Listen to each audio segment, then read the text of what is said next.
Good afternoon. We start with a readout of the Secretary's meeting earlier today with Israeli War Cabinet Minister Benny Gantz. The Secretary and Minister Gantz discussed the ongoing conflict in Gaza, and the Secretary reiterated that the United States continues to support Israel's right to ensure that the terrorist attacks of October 7th can never be repeated. The Secretary also emphasized the need for Israel to act urgently to enable the delivery of humanitarian assistance to Gaza and to improve the distribution of that aid inside Gaza. As you heard the Secretary say this morning before his meeting with Prime Minister Al Thani of Qatar, the current situation is unacceptable and unsustainable, and while the United States is doing everything it can to increase deliveries into Gaza, Israel must take additional steps as well. Secretary Blinken and Minister Gantz also discussed efforts to reach an agreement for a 6-week ceasefire that would secure the release of all hostages and help alleviate the suffering of the Palestinian people. As the Secretary said earlier today, we have an opportunity to achieve an immediate ceasefire, and it is on Hamas to make the decisions about whether it is willing to agree to one. The talks to secure a temporary ceasefire and achieve the release of all hostages are ongoing, and we will continue to push to reach an agreement. And then I want to say a few words about Undersecretary Tori Nuland, who the Secretary announced earlier today will be stepping down from her position in the coming weeks. As the Secretary said in his statement, Tori has an unmatched capacity to wield the full toolkit of American diplomacy to advance our interests and values. She's had almost every job in this department. I shouldn't say almost every job, but most jobs in this department, including this very job here.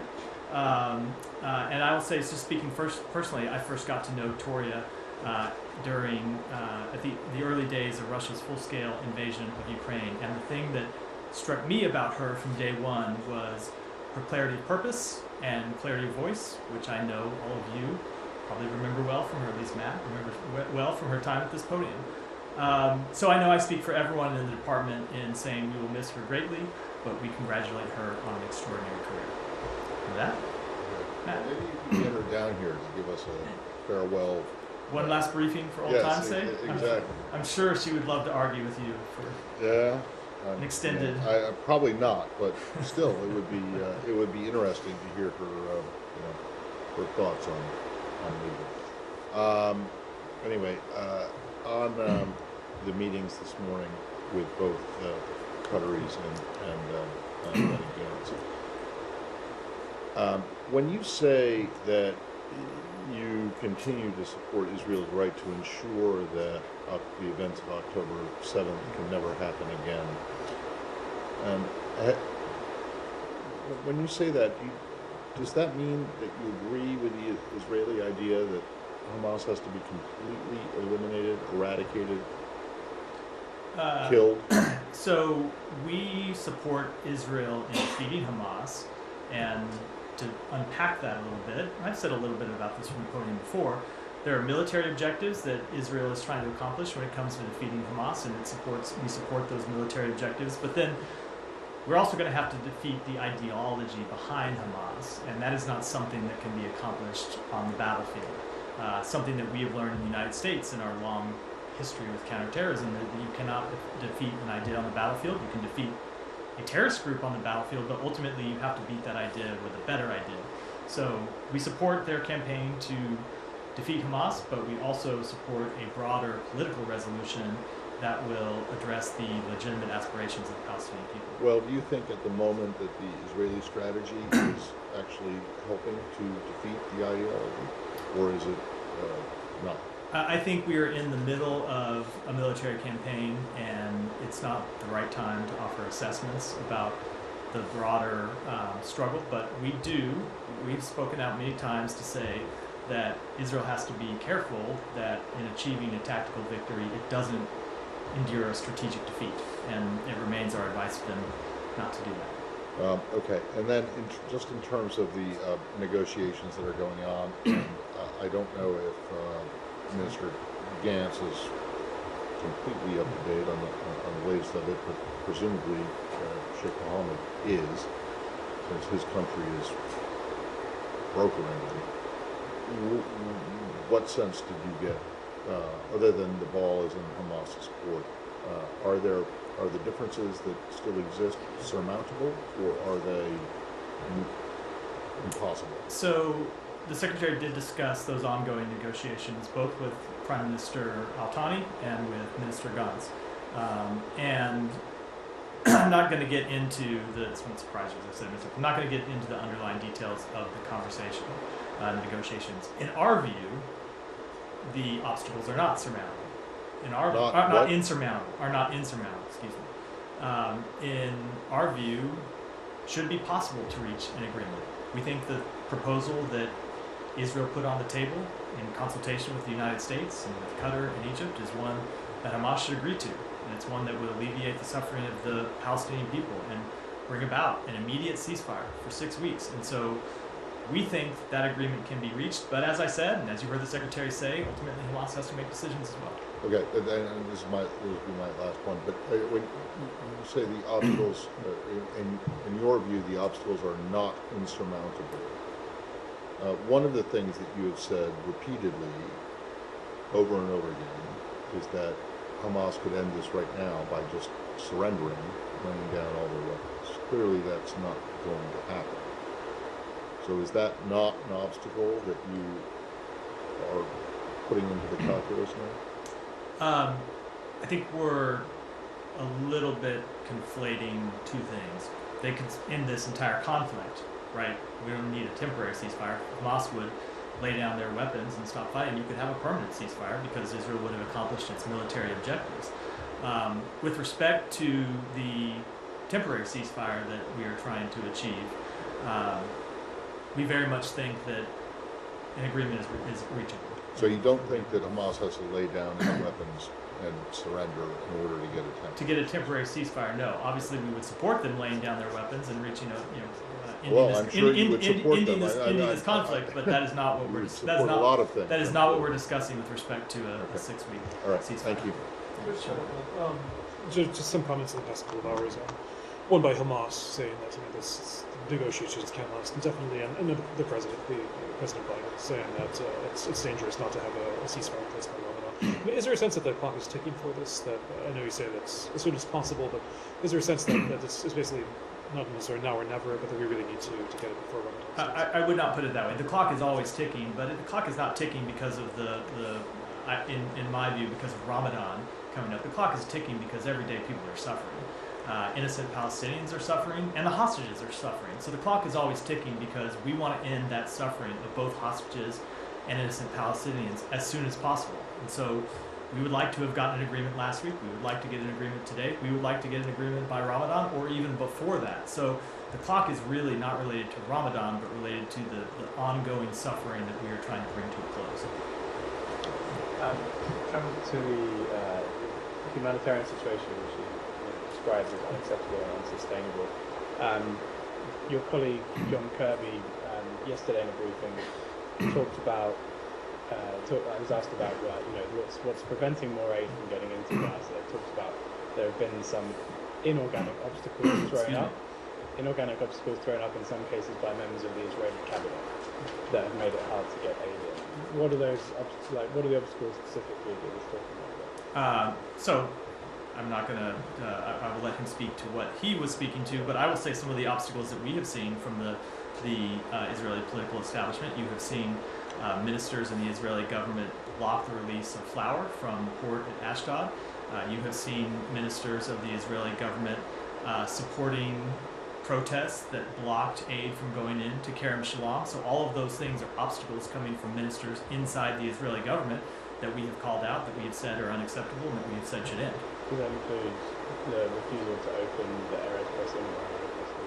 We want to see another crossing open, and it's something we're engaged with quite directly with the Israeli government, and that includes in the conversation that the Secretary had with Minister Gantz today. He was quite direct and quite frank about the seriousness of the situation on the ground and the fact that it is incumbent on everyone involved to do more to get aid in urgently, as soon as possible. I want to ask about how this relates to the Foreign Assistance Act, 1961, I believe. It has a part of the act that basically says no assistance should be furnished to countries that prohibit or otherwise restrict the transport delivery of U.S. humanitarian assistance. Is Israel in breach of that? I will have to go back and look at the language of that text. It's not something that I've spent a lot of time looking at, but we are always engaged with Israel, as we are with all countries, about their need to fulfill all U.S. statutory requirements, and we have not made an assessment that Israel is in breach of any such statutory requirements at this time. Is this building working on an assessment to determine whether that's happening? I don't have any such assessment to read out at this time. Thank you, Matt. On the question raised by Matt, Sean, and Simon, on the stated goals by Israel when this war began, they were actually for decapitation of Hamas, hunting the leadership, freeing the hostages, and changing the regime. Those were the ones that they were stating.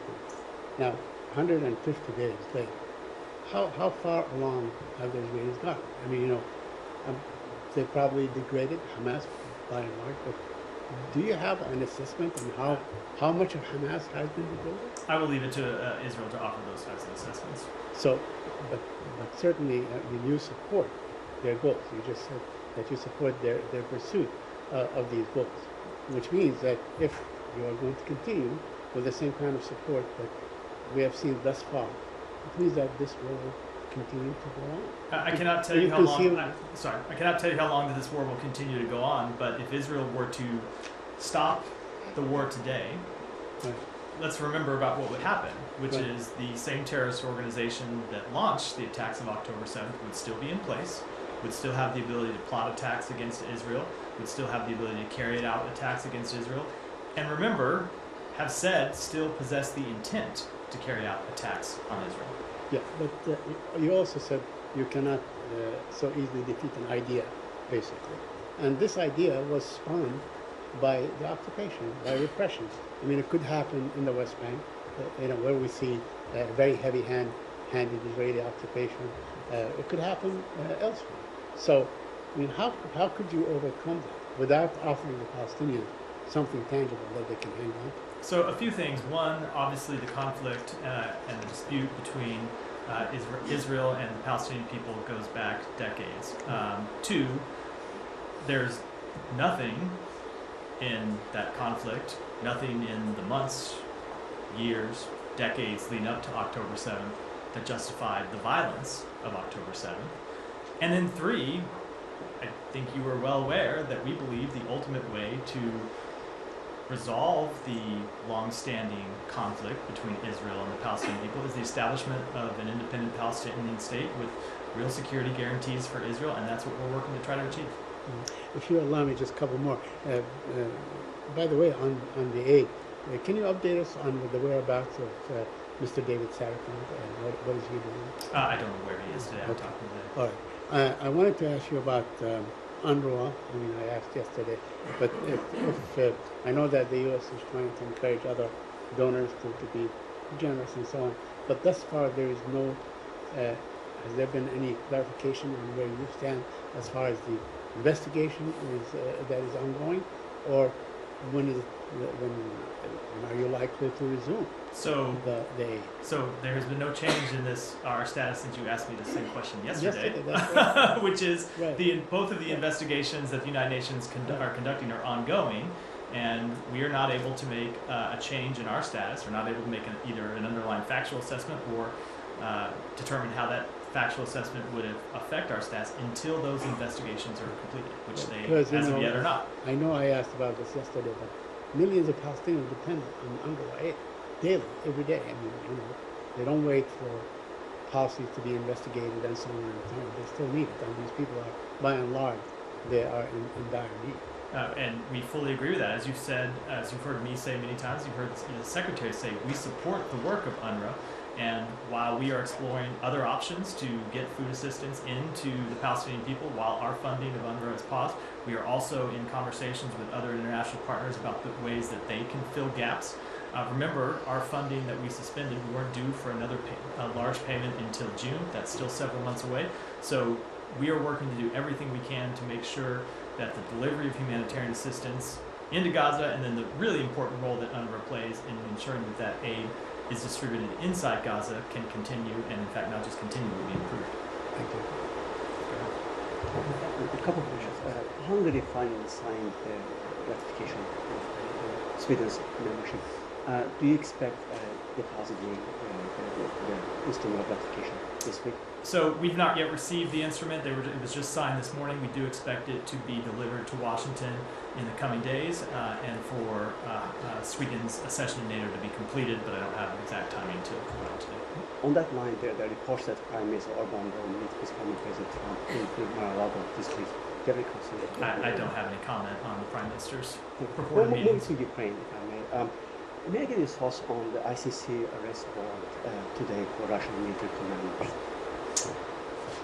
Yeah, so we have seen the news that the ICC issued arrest warrants for Sergei Kovyach and Viktor Sokolov for alleged war crimes and crimes against humanity. The United States supports a range of international investigations into Russia's atrocities in Ukraine, including the one conducted by the ICC, but we do not weigh in on each decision and development as part of those investigations. And second, have you seen so-called Medvedev map on social media? What do you make of it?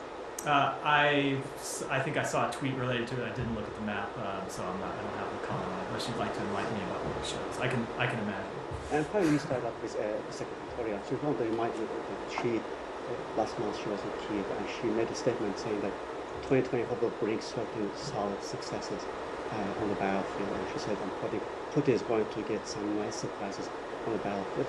Do you share that sentiment? I do. We believe that Ukraine has a plan that they can execute to achieve victories on the battlefield. We've seen them having victories on the battlefield, most recently in the Black Sea, where in the last 24 hours they sunk another Russian ship. So we do believe that they have some surprises in store. We look forward to seeing the results. This visit, the Israeli press, Israel Hayom, Israel Today, their diplomatic correspondent, writing about the visit, saying that Mr. Gantz explained to government officials that in order to remove from Hamas the civilian capabilities in Gaza, it is better that there be a certain period of chaos in the Gaza Strip. First of all, has Mr. Gantz said that to American officials? I'm not going to, as per general rule, will not speak to what other officials said. What's your assessment, though, of that contention that, because the Israelis made it clear they want complete elimination of Hamas, that includes its role in the civilian administration of Gaza. We're seeing chaos and a complete inability to secure Gaza, which is a disaster for people on the ground. If that is, and it seems to be, judging by the military activity, the position of the Israeli government and the military, what's your assessment of that as a tactic and strategy? So two things. Number one, as you heard me say a moment ago, I think in response to Saeed's question and to Matt's question, we do support Israel's objective of defeating Hamas militarily. With respect to the civil administration of Gaza post-conflict, Hamas is a terrorist organization, designated a terrorist organization by the United States, but even apart from legal designations, you just have to look at their actions on October 7th to realize that they're a terrorist organization that carries out brutal, intentional attacks on civilians. And we do not believe that a terrorist organization can or should play a role in civilian governance of Gaza going forward. So what happens, because this is no longer a day after issue, this is a now issue, as we talked about. It's happening now. There's nobody to run Gaza. So who should do it? I mean, what are you saying to the Israelis about who's securing it? I mean, without security, you can't do anything else. There's no security there. So who is responsible?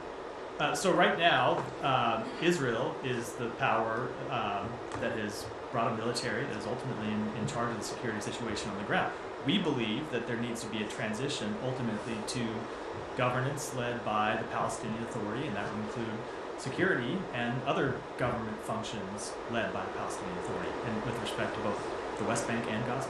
And that's exactly what Israel says it won't accept, is a PA-run Gaza Strip. And we continue to push for it. Thanks, Matt. Staying on the region, it's on Benny Gantz's visit. As we all know, he spent several hours at the White House yesterday. He's met with the Secretary this morning.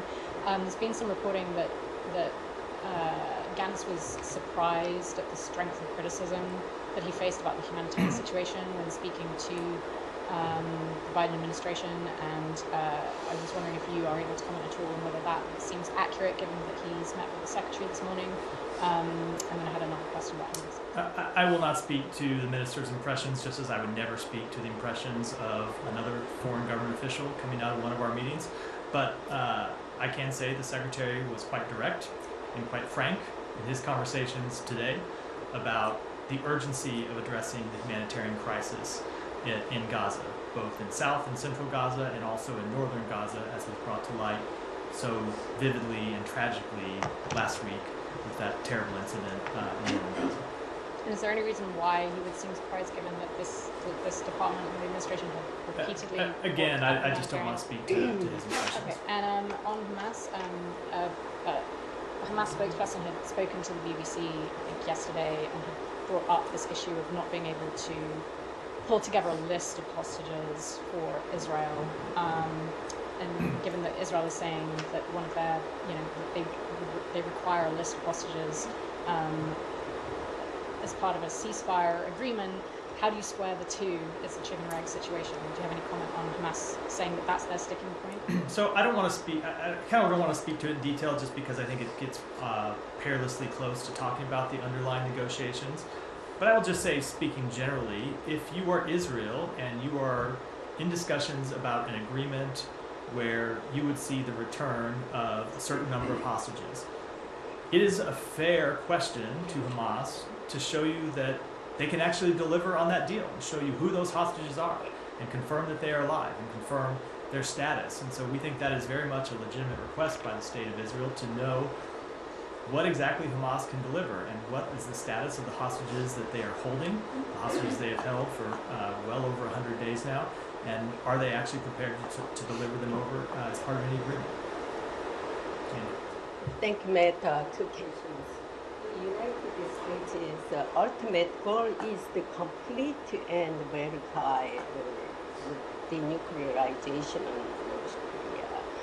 White House senior advisor for Asia, Forbes, recently mentioned on consideration of intermediate toward North Korean denuclearization. Does this mean a change in the President Biden's administration's North Korean policy? It does not indicate a change in policy, and I would refer you to the White House for further elaboration on those remarks. But you still remain his same policy? Correct. All right, thank you. And secondly, regarding the ongoing U.S. and ROK joint military exercises, Kim Jong-un warned that the U.S. and South Korea will pay the price. What is your reaction? It is obviously not the first time we've seen inflammatory rhetoric by North Korean officials. Not at all surprising, even though it is unfortunate. I will say that the only thing I will say is that we will continue to stand with our South Korean ally. Yeah. We know that Turkish Foreign Minister Hakan Fidan will be in Washington tomorrow. And the U.S. Army is building 3 155mm projectile metal part lines in Texas. And the contract was awarded to General Dynamics, whose subcontractors include Turkish defense industry corporations, according to Pentagon. My question is on a very technical legal angle, actually. And does any agreement with Turks allow the U.S. to pass on these rounds to third-party countries such as Israel? Did or can Turks place a condition to prevent such a transfer of this artillery once they are in the U.S. talks? Is any discussion on this matter expected tomorrow? I would defer that question to my colleagues at the Pentagon. I did that actually. As it relates to a U.S. military contract. It's just not something we would speak to from here. Thank you. Yeah, okay. Did you get any promising answer from Israel regarding opening more crossing points? It continues to be a matter that we have pressed to them is important, and important that these crossings be opened urgently, immediately. But I'm not going to speak to the conversations. Did you request open all the crossing points? We have requested additional crossings that be opened in the north, and I don't want to get any more specific on that. Thank you. I'm coming to you next. To fast-track negotiations with the IMF as the nation's $3 billion bailout program is set to end next month. Is U.S. assisting or helping Pakistan in these negotiations? Let me take that back and get you an answer. Sir, the freedom of speech has been under assault in Pakistan for the last many months. Recently, a member of Pakistan Senate submitted a resolution demanding the ban of popular social media platforms. Do you have any comment on that? So we support we support freedom of expression in Pakistan as we do around the world. You've heard me in the past say from here that we condemn the partial or complete government-imposed shutdowns of internet platforms, including Twitter or X. And so we have and will continue to emphasize the importance of respecting these fundamental freedoms during our engagements with Pakistani officials. Thank you so much. Last week, Saudi Arabia hosted very high-level engagements, hosted Russian State Duma chairman and then Ukrainian President Zelensky for the possibly for a ceasefire or hostage release. So the US was on board at any level in these talks, or it is something Ukraine is looking at Saudi Arabia as it is OPEC member and having more influence with the Russia. And a couple of days ago, we also seen that OPEC announced another energy cut like oil production cut. So what is US observation on this? So I don't have any comment on the question with respect to OPEC. With respect to the meetings between Ukraine and Saudi Arabia, we have supported Ukraine's push to garner international support for its peace formula and have been encouraged by the discussions between Ukraine and Saudi Arabia in that respect. Secondly, Congressman Greg Casar, 30 US congressmen wrote a letter to President Biden and then State Department mentioning Secretary Blinken to uphold the recognition of a new government in Pakistan as irregularities with the demand of irregularities investigations. So from a very last interview, Congressman Greg Casar said that US Department of State is due to respond. So last day we see that United States Embassy in Pakistan, they congratulated the government, and then State Department also issued a statement, and there is still the investigations that US demanded before are due from the Pakistani side. So what is your response specifically for the Congressman Greg Casar letter? Do State Department prepared it to respond, or what is the position? So a few things. Number one, there was a competitive election in Pakistan. Millions and millions of people made their voices heard. A new government has been formed, and we will of course work with that government. At the same time, there were reported irregularities. There have been challenges brought by political parties to the results, and we want to see those challenges and those irregularities fully investigated. Sean. Maldives has announced a defense agreement with China. This, of course, is after they asked the Indian troops to leave. Does the United States have anything to say about this? Are there any concerns about Maldives' tilt to a potential Chinese military presence? I'll have to take that one back and get your question. I haven't seen it. Island nations, I don't know, Sean, you have the floor? Haiti? yes. Yeah. Okay. I was going to Well, go ahead. half of it. Part of it. Yeah. On Hispaniola, on the western thundered. side of Right. western side of Hispaniola, the situation in Haiti seems to be getting worse. I'm wondering what your current understanding of things are there, and where the Prime Minister is, and if he can get back. So, as I said yesterday, we are monitoring Haiti's rapidly deteriorating security situation with grave concern. We are working with international partners and Congress to provide immediate support to the Haitian National Police and expedite the deployment of the multinational security support mission that will help restore security urgently. And I'll just reiterate what we said previously. We urge all actors to put the people of Haiti first, stop the violence, and make the necessary concessions to allow for inclusive governance, free and fair elections, and the restoration of democracy. And with respect to the whereabouts of Prime Minister Henry, I will let the Prime Minister speak to this.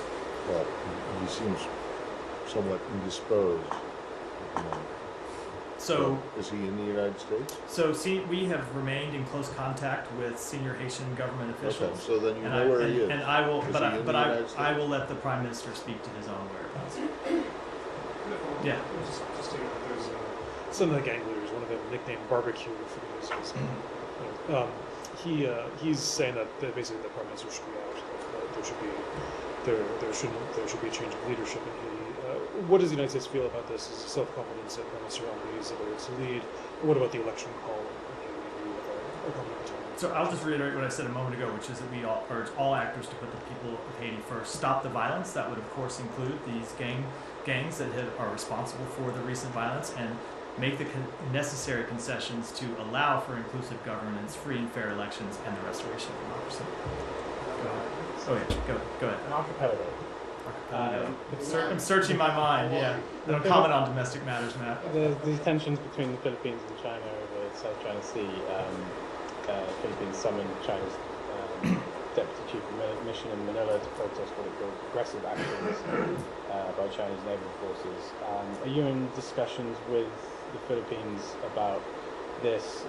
Is there a possibility that these kind of actions could trigger the U.S. Mutual Defense Treaty? So we are in discussions with the Philippines about this matter. The latest actions, which are just the most recent in a series of provocative actions by the PRC, demonstrate once again a reckless disregard by the PRC for the safety of Filipinos and also for international law by impeding the safe operation of Philippine vessels carrying provisions to Filipino service members stationed at 2nd Thomas Shoal. The PRC interfered in lawful Philippine maritime operations and in Philippine vessels' exercise of high seas freedom of navigation. And I will just say that the United States stands with our Philippine allies in the face of these dangerous and unlawful actions. And with respect to your question, Article 4 of the 1951 U.S.-Philippines Mutual Defense Treaty extends to armed attacks on Philippine armed forces, public vessels, or aircraft, including those of its Coast Guard, anywhere in the South China Sea. Do these constitute armed attacks? I think it was water cannon and collisions of boats. I'm not going to speculate or get out ahead of any discussions in this regard. I have a question actually about a statement from a group of UN experts today. Among the things that they said are that 15 children have died of starvation at Kamal Adwan Hospital in northern Gaza, appearing to corroborate earlier reporting from the Gaza-based health ministry. Does the administration hold Israel responsible for these deaths? And I'll have a follow-up. So the situation, thank you for announcing your follow-up at the beginning. The situation is clearly horrific in Gaza.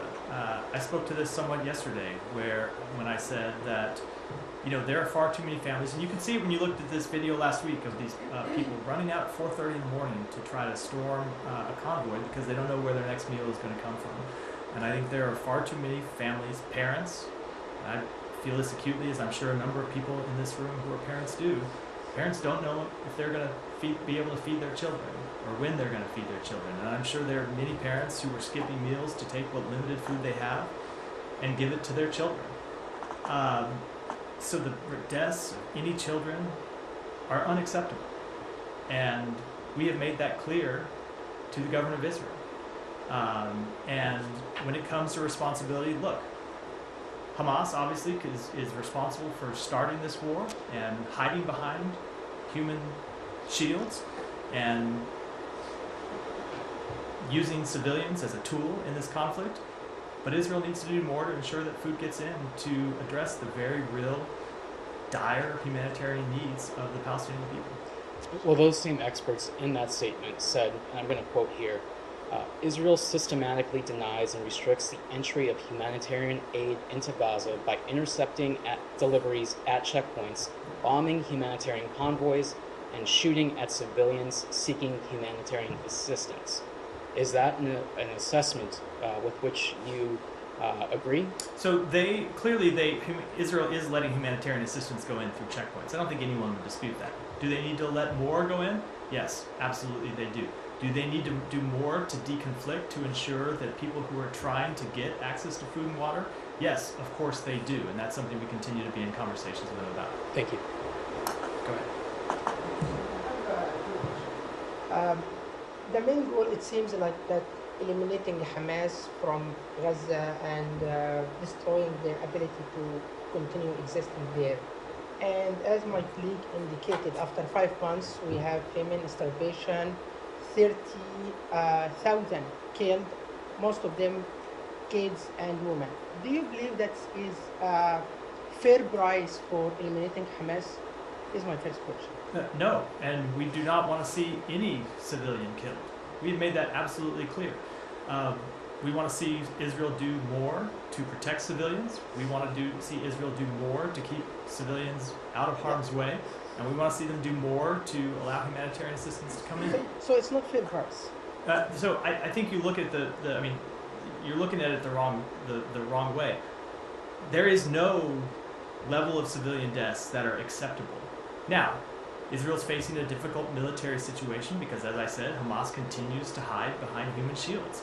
And Hamas launched this war knowing full scale the response that it would provoke and that humans would be put in the crossfire, and they did it anyway.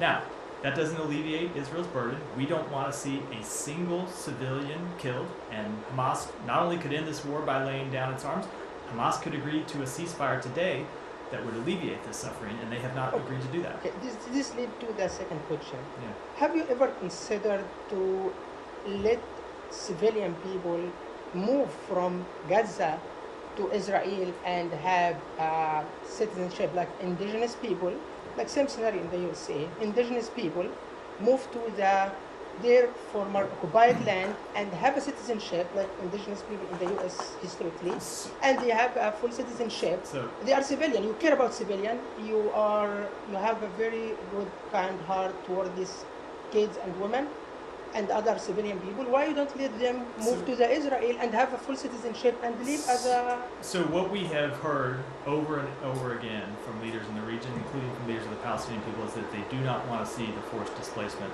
of Palestinian people from their homes. I'm going to go back to the hostages.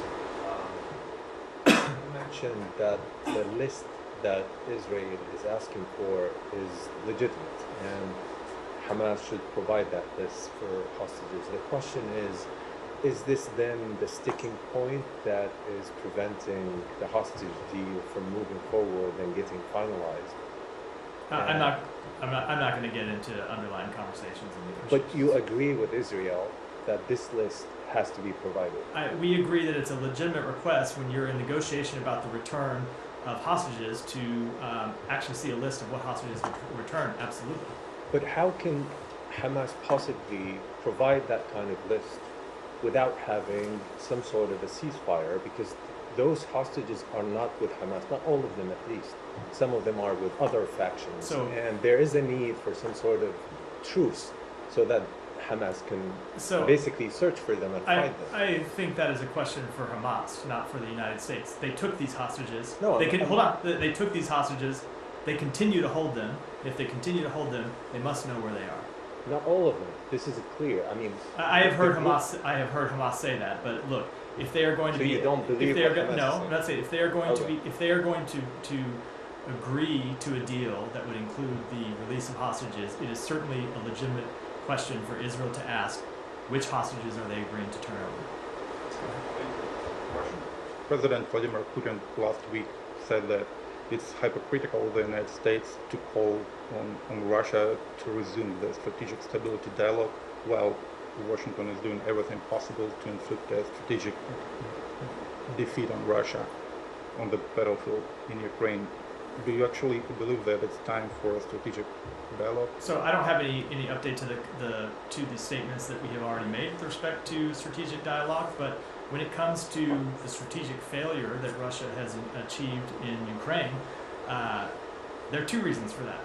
Number one are the costs that, I want to say three reasons. Number one, the costs that the Ukrainian military has imposed through their dedication and their bravery to repel Russian aggression. Number two, to the international coalition that the United States has assembled to support Ukraine and hold Russia accountable.